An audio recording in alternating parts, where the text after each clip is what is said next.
এই যে আন্দোলন আমরা করছি, এই যে মিটিং এ আমরা গিয়েছি, বিশ্বাস করুন আসল যুদ্ধটা করেছেন কিন্তু আপনারাই।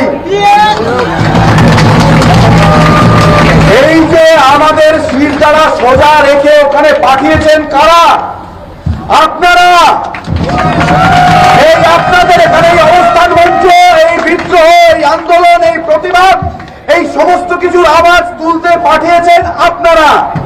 তাই আজকে আমরা যেটুকু করতে পেরেছি তার জন্য আমাদের সমস্ত মেডিকেল কলেজের সমস্ত junior doctor, UG student, senior doctor, PGTs এবং যে সমস্ত সাধারণ মানুষ আছেন যারা প্রথম দিন থেকে এই প্রতিবাদে আমাদের পায়ে পা মিলিয়েছেন, তাদের সকলকে জানাই আমার প্রণাম।